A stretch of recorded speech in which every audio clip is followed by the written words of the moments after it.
back to my channel. Sir? Sir, are you okay? Do you need some assistance? Sir? Sir? Sir! He's like, don't put the camera on me. Hey guys, what's up? I'm in a silly, fun, goofy mood, so I thought I would just whip out the camera. I've been in a silly, goofy mood the past 2 days, which is so unlike me during this time. And when I say so unlike me, just because, one, it's finals week. 2, I'm supposed to get my period in a few days. And I don't know, I'm not gonna question it though, because I'm loving it. If you're in a silly, goofy mood, freaking live it up. You know what it is? I think it's because I'm back on my routine.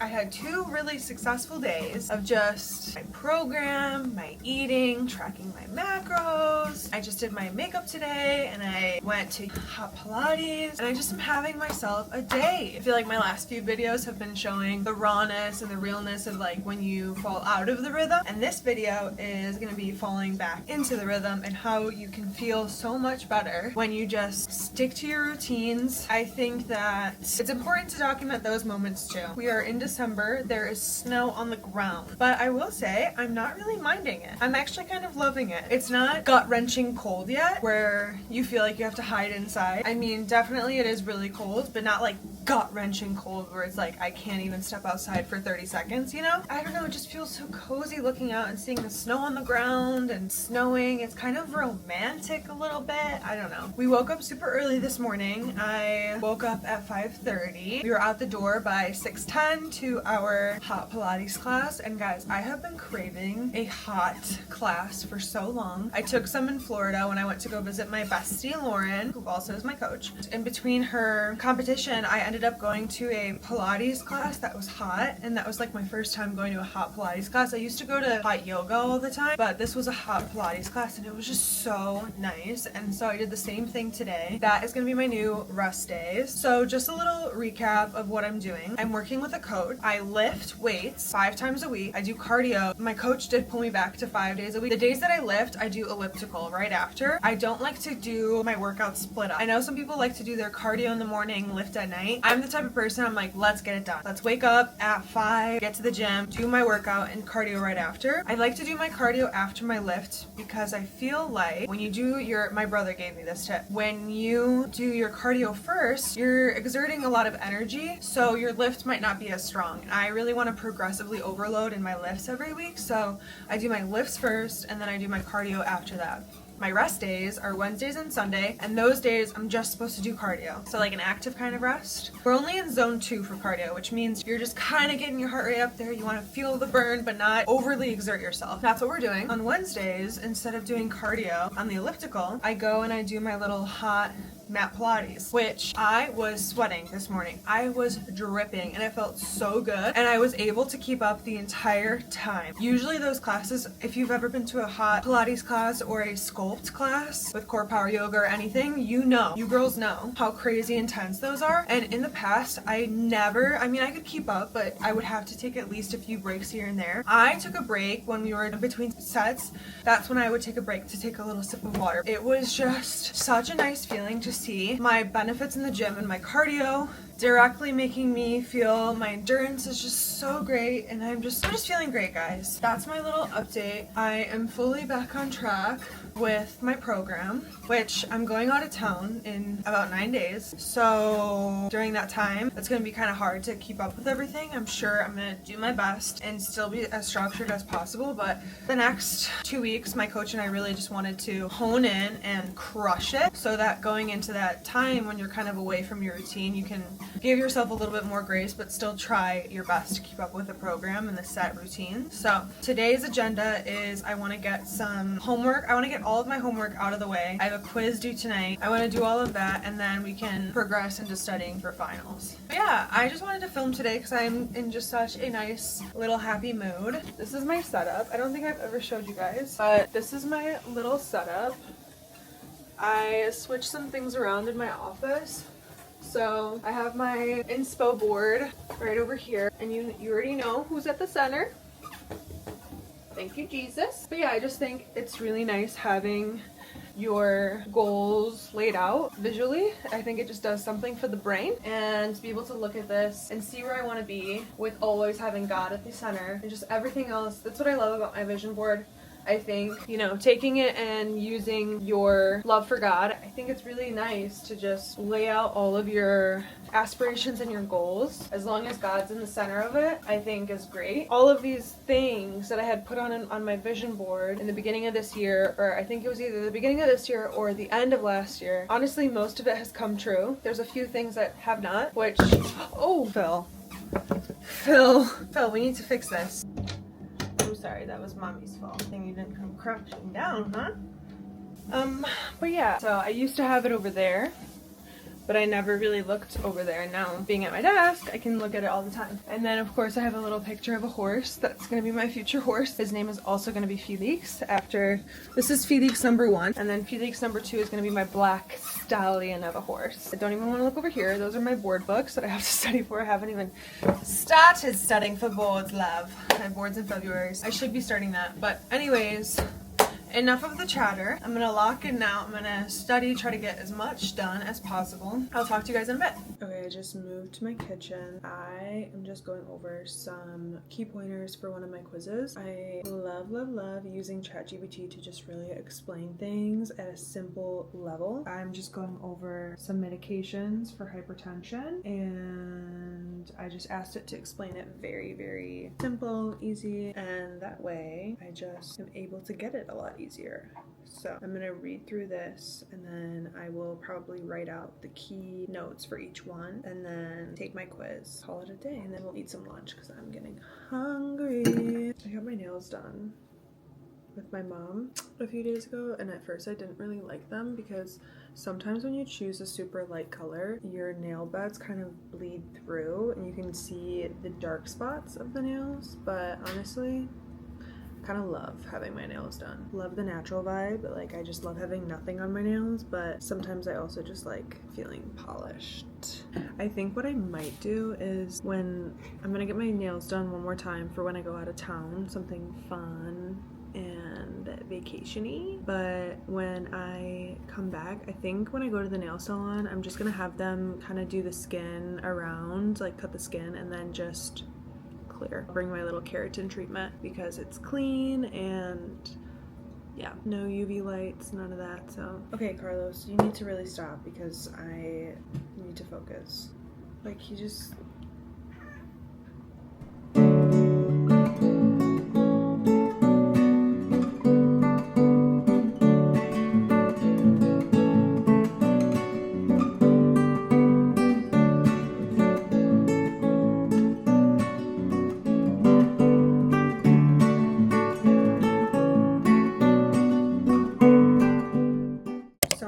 supplements and I continuously forget to take them. When I say amazing supplements, I mean amazing. I did my research to make sure that it's just top of the line. We're gonna take our supplements and I'm gonna show you what I take. I think everyone is super individualized and you should do your own research and figure out what works for you, but this is what works for me. Let's get into it. Okay, I'm just gonna run through these super quick with little to no explanation because I have to study. Vitamin D3 plus K, omega-3 rejuvenate. I love this Omega brand. It is backed by Dr. Mark Hyman, Fatty 15, and I actually have a code for this one, so you could use Talia 10 at checkout for some money off. This is a great supplement. Do your research on this one. This one's really, really nice.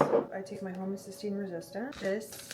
I love this multivitamin. It's specifically crafted, and I love this brand. They are awesome. Ancient Nutrition. This is a specifically crafted multivitamin for women. Just all around love.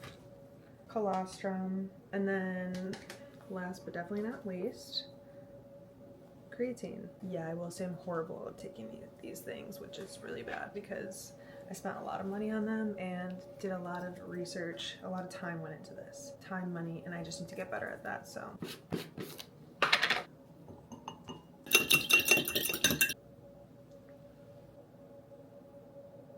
Slay. You see that? Yeah, that's what we like to see. I'm not gonna lie to you. It was 2 attempts. The first attempt, at least we passed the first attempt, but the second attempt we got 100, so that's good. Just keeping it real. So hard out here. Anyways, I'm gonna make some lunch now. I'm happy I got that quiz out of the way. Usually I would leave that for the last minuto. So I'm happy I am done with that. I almost forgot I wanted to show you guys my top artists of the year, or my top songs. Isn't that so cute? I love that it shows that. And then my favorite podcasts. Clock in. What you listen to is very important, whether it's songs or podcasts or YouTube videos. You should always be listening and watching people that motivate you. On that note, my top podcasts. Mel Robbins' podcast was number 1. I was the top 0.06% of listeners, which is number 2, On Purpose with Jay Shetty, and number 3, The Diary of a CEO. I thought that was cool to see.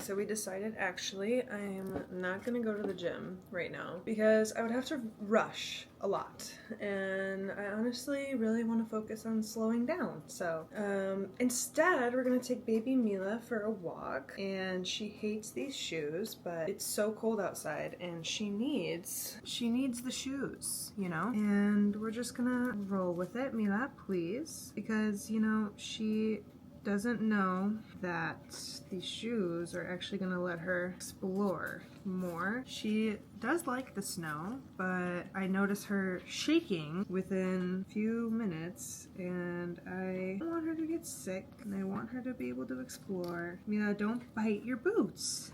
So she won't walk unless she's on the leash. Do not bite your boots. These are designer boots, okay? Designer boot. She's probably just gonna stay there because she doesn't. To top it off, we have a fabulous jacket. This is like, this is her worst nightmare.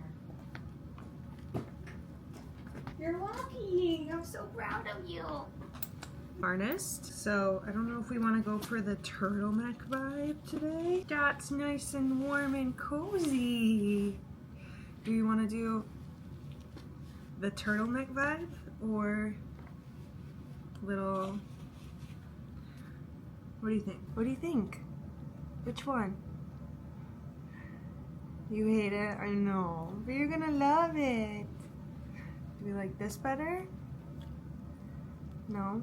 You don't like that better? I feel like that might keep you more warm. Nice and around the neck. Really cold outside. Pathetic? Jimenez pathetic. Jimenez pathetic.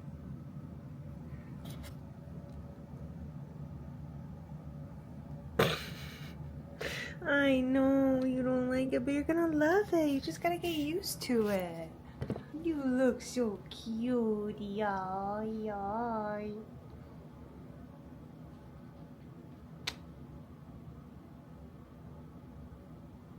She's pissed. You're doing amazing, see? Mila, you look gorgeous. Gorgeous, Mila. My goodness. Milunya. Hi. You look gorgeous.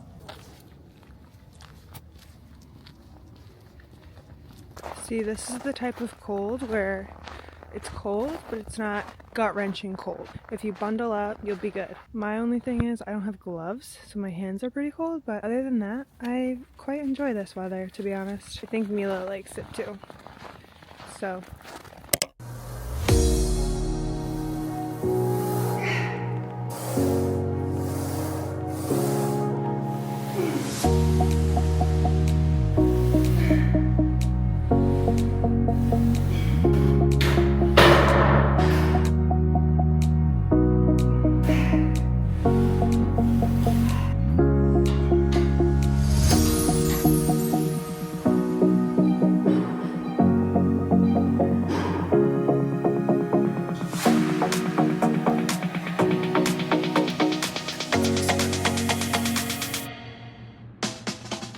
this might be kind of gross, but look at my sweat mark. It's a heart. Aw. Okay, I just left the clinic.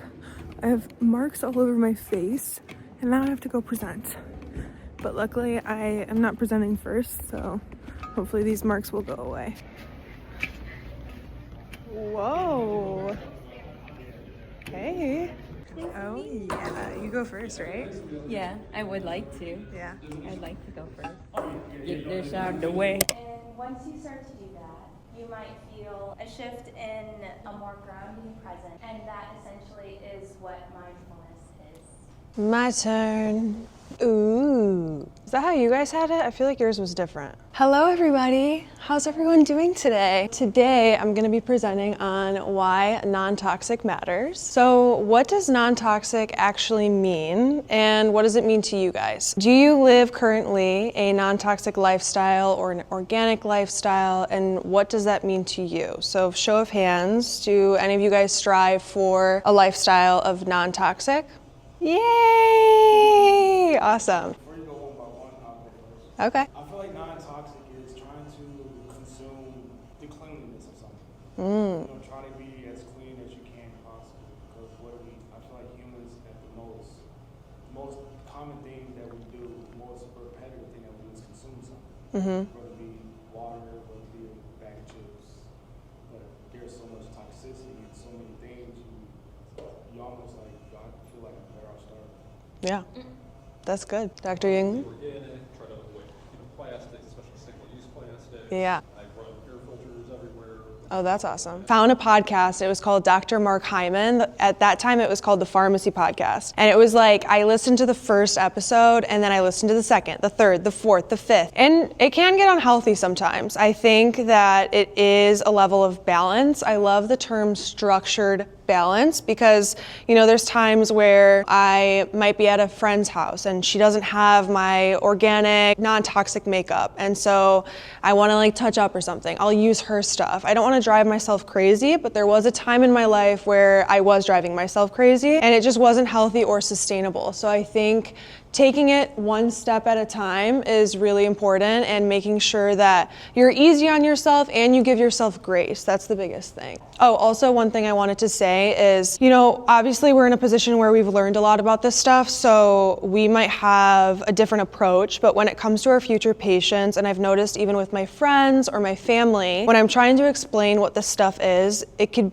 kind of seem like fear-mongering a little bit, and I know that's kind of like a buzzword on social media right now. Oh, all these non-toxic organic people are just fear-mongering you. But it's the truth, and it's the reality of, we are, like Ron said, faced with so much toxins around us that it is important just to educate your patients, but maybe don't do it in a way like this, because this will be a little bit maybe too much for the first kind of visit. I would say for me and my approach, what I've learned is taking it one step at a time and seeing, sometimes you'll talk about something and people kind of take a step back and be like, ooh, ooh, ooh, and you kind of know to wrap it up. If it's too much at once, they'll kind of push it away and be like, I've been living my life this way, I don't need to make any changes, But just for the general public and friends and family, if you were ever to make this kind of an approach that you would like to talk about, take it slow. I've learned my lesson. Non-toxic basically means reducing exposure to chemicals that can harm your hormones, nervous system, and your gut. It starts from the basics, like we said. There we go. So, key toxins to avoid: phthalates, BPAs, PFAs, heavy metals. This is just like our general stuff. I learned recently that PFAs are literally put into plastic so that it can't, because I'm like, okay, I see these chemicals all the time, but I don't really know what they mean. These chemicals are made so that the plastic can mold in a specific shape, or it can be a little bit more heat resistant. But we know that if you put plastic in a microwave, there is always going to be that bleaching that happens. So these chemicals sometimes are put into place to help us, but they're actually always going to harm. They're also hormone disruptors. So many plastics, fragrances, PFAs, they mimic estrogen, which that to me is crazy. And your body, when it's even introduced to these things at micro doses, it still makes a big cumulative effect. And the fact that it mimics our hormones, which then can cause fertility issues, symptoms up the wazoo that are just like, people have no idea why they're feeling X, Y, and Z, but they don't take a step back to look at Okay, what am I putting on my skin? We know that the skin is the largest organ. It absorbs everything so quickly, straight to the bloodstream. And if you're putting on makeup or eating things or, that have pesticides, those things do matter. It's just about, like I said, making one step at a time, because it is and it can be a very expensive process. But I've been in this non-toxic journey for about maybe 2-3 years now. And for me, it was kind of like I ripped the curtains open or off the table. It was very quick, which was I literally sat there and I was looking at all of my makeup and I'm like, no. All of it was legit poison. And so then I replaced it slowly with all organic, clean makeup. Same thing with my kitchen. I kind of started with one hub at a time and went that way. But yeah, even small doses matter over time. This is the neurological effect. Heavy metals in makeup, non-stick cookware, coating can affect brain development and memory. How is that even legal? I don't understand how, we do have so many things that are happening in the United States that in other countries are illegal. So why is it happening here? It's because not enough people are speaking about it and saying this is an issue. If every single person, or let's say a majority of people, were to make a stand, they will make a change. McDonald's used to use tallow in their cooking, and now they use some type of canola oil or I don't know, some type of really inflammatory seed oil. And so I do believe that if more people were to stand and say, we're not going to buy this, business is all about money. And so if we were to all stand together, which is a high ask, but if it was a movement can be started, it would make such a tremendous difference. And if it's happening in Europe, it can definitely happen here. I think we should acknowledge that as well. Food additives, pesticides, microplastics alter gut bacteria, increase IBS symptoms, and promote chronic inflammations. Just as I was saying before, all of this stuff, these pesticides, these chemicals that are just laced in our food for mass production causes all of these symptoms, and our patients have no idea. They're like, I'm eating the apples. Apples are so horrible if you don't eat them organic that there's like a literal film coating that you could scrape off with your knife if you wanted to. Or strawberries. There was a good example of how there was a few scientists that took strawberries and pressed them down, and they were able to use the same fluid that came out of those pressed strawberries to then spray another batch. There was enough pesticide in there to then spray another batch. Long-term exposure to PFAs, certain dyes, benzenes, and beauty products is associated with increased risk.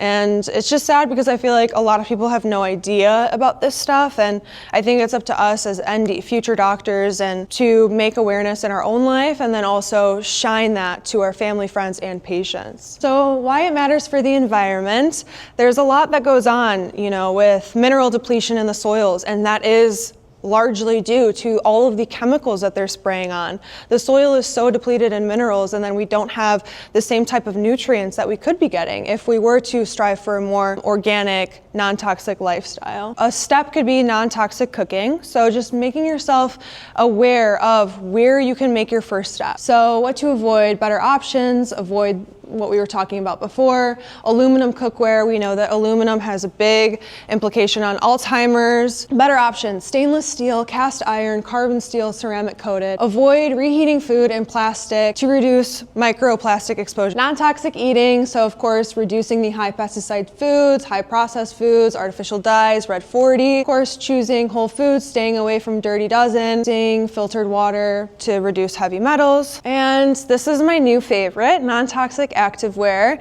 is this was also something that I just kind of opened my eyes up to it. I recently found love for the gym, heavy lifting, and I was, doing my little machines, and I'm sitting there thinking, I'm sweating right now and I'm wearing toxic plastic on my body that's used and synthesized in these huge factories that are also probably stripped with millions of different chemicals. This is not the best, because when you're sweating, your body temperature heats up and, there's potential risk for exposure to those chemicals. If it was an ideal world, I would love for my whole closet to be organic, non-toxic. Maybe one day we'll get there. But for something like the gym, where I'm sweating profusely, my temperature is going up, there is that potential leach. Like, this is not non-toxic or anything like that, but it's about making those small steps. And it's crazy because when I look into my dad's closet, sometimes I go in there and I'm like, what can I steal? You know, there's like, dads always have the coolest clothes. And I'm like looking at the tags and a lot of it says 100% cotton. And it's crazy that it used to be that way. That was the normal. And now we're wearing plastic. Non-toxic makeup, some of my favorite brands are Saie, Kosas. Of course, there's probably, this is the thing where it's, you know, a brand can claim that they're clean, non-toxic, but you really have to do your research on every single individual product because every product has different ingredients. And so a brand can call themselves non-toxic and clean, but if you don't research the exact ingredients inside the products, it could, you know, have something that potentially could harm you. So it's just important to do your research. Fragrance-free, there's a lot of different companies out there that are producing cleaner, non-toxic options. So you just really have to start from small little increments. I think it's really important to, you know, not jump in 110% because it can kind of make you really scared to live life. We are surrounded by so much poison and toxicity.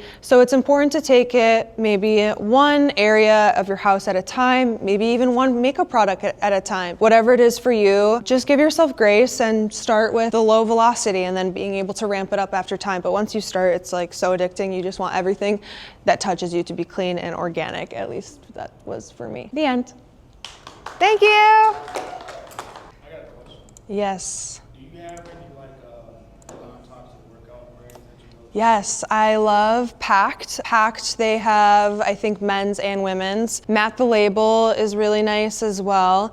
I was researching and I think Patagonia has some good stuff too that I read. Pact it's great. Bamboo is also cool, but it is more expensive. Pact is really nice. It's literally spelled P-A-C-T. They have sales a lot and it's actually more affordable because sometimes, you know, if you slap organic on a product, they can automatically ramp up the prices, and in reality, it's probably a lot cheaper to produce something organically than not. I'm still learning about all of this too. It's kind of like once you start, you realize that it's just a never-ending cycle of learning. I just came home. I had so much fun with that presentation, guys. I literally just was talking about what I love. I think that when you are speaking about something that you're super passionate about, it's super easy for it to just flow, and that's exactly how it felt. I honestly did not even prepare for that once. I just let it go. I was gonna bring my iPad up there, but then I was like, I would rather just not be holding anything, and I was reading the slides a little bit, which, whatever. I think it was still pretty awesome. So that presentation was fun. Now I literally have eaten a rice cake all day. That's it, which is not good. It's 3 p.m. so I have to catch up on a lot of my macros. So I'm literally gonna eat my breakfast sausages and then my bison, which was for lunch, and then dinner, probably a late dinner around 8, probably 8:30, which is not my favorite thing to do, but you gotta do what you gotta do. I think I'm gonna close out this vlog here today because I feel like I have a lot of footage already from the past 2 days. I took you guys through my workout, we had a little treadmill chit chat, and you saw my presentation. So I am gonna catch up on my macros. I'm gonna then go to the library and just study until the library closes and call it a day. Thank you so much for watching. I love you guys so much. Thank you for taking the time to watch my videos. It is so special to me. It means the world to me. If you would like to subscribe, definitely do so. Join the fam. I would love to just build a community of like-minded individuals and then learn from you guys and just interact with you guys in the comments, and it just is so fun. So if you already are subscribed, thank you so much for subscribing. It means the world to me. And yeah, thank you so much for watching. I will see you in next week's vlog. Next week will be fun. We'll be in Punta Cana. It's gonna be a little bit of a journey to follow my program there. We're still gonna be hitting all of my workouts, but macros is gonna be a little bit interesting. So I'm excited to take that journey on together, you know? Boards, program, tropical. Love. Thank you guys so much for watching. I will see you in next week's vlog. Bye.